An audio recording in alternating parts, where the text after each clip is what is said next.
honestly think that we are slowly creeping back to a separate but equal mentality when it comes to our school system. St. Louis schools are really segregated, you know, and they really are these own little kingdoms all over the city. You look at any other urban city, you have the same problem, a concentration of urban children not receiving the education that they need due to declining revenue, due to not enough resources being spent in those schools. I never dreamed of going to college. That's how I'm going to put it. Never dreamed of going to college. My mom didn't have money, my dad didn't have money, so there was just no chance of me going to college. I really believe, obviously, that like we have to look at how we are educating our kids on all different levels, and specifically students that come to us from maybe some disadvantaged backgrounds or underserved. So we paint two different pictures when it comes to districts that have the resources and the money to pay teachers more or to give the children what they need in those schools versus those who don't. It's simply because the family that's attending that school doesn't have the everyday worries and concerns that an urban family that is maybe attending a failing district or a district with some challenges has on a daily basis. In 7th grade, all the way until my sophomore year, we didn't have a house. So basically, you know, I was staying wherever I could find a place at. Mom may be working 2 to 3 jobs to put food on the table or keep a roof over their head. They may have to move frequently within the school year because of unsafe housing conditions or unsafe family conditions. You would think that stuff is okay, but it's not. So, I don't know. This is just a crazy experience.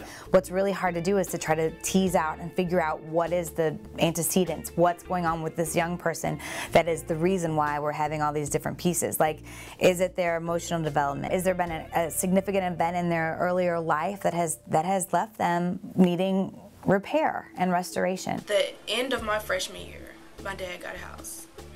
The end of my sophomore year, he lost his house.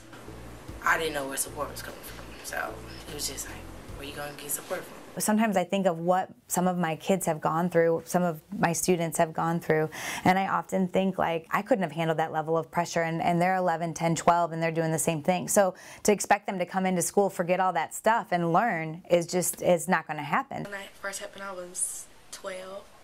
So and when it first happened, this is before I got into Wyman, I was like so stressed out, and I was worried about, you know, how I'm going to make the next move. And being 12, you can't do anything. It behooves us to try to see what we can do in our education system to try to meet all of their needs at school or, you know, before or after school in that setting to be able to totally educate the whole child. What is important about the Wyman group, about all the different partners that we come in and where we're really trying to go at Brittany Woods as a full faculty and staff, is that while it's very important to teach the kids about the contextual academic information, how a bill becomes a law, your multiplication tables, and all the typical things we have all learned, it's also extremely important for my students at Brittany Woods to learn how to advocate for themselves in a way that is appropriate and that the community and the society at large will also respect and respond to. It just shows me how to act with other people appropriately and positively instead of like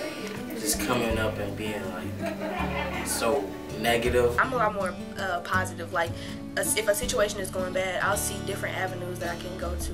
Wyman helped me a lot. That when I'm going through a problem, you can look for. You can look for solutions. You can look for resources. I participated in Wyman's programs when I was a teenager. I was also a camp counselor at Camp Wyman in my junior or senior year, and really enjoyed the experience that I had, and really enjoy the experience that the kids have now. You know, the leadership programs really prepare kids for the future, for their secondary education, for their post-secondary education, and they are a national leader in providing these types of programs. If I wouldn't have had this program, I would have been so lost. But the fact that now I know I can live by myself and I can fill out, you know, scholarship forms, and I can, you know how to get information on colleges that I want to go to. Now, I dream of going to college just now, ready to go to college, get this experience that most people don't have. The truth is that that's that whole idea that we really do have to spend the time for the socio-emotional learning. You can't ignore it. You can't ignore it, and it will lead to out-of-school suspensions or failure.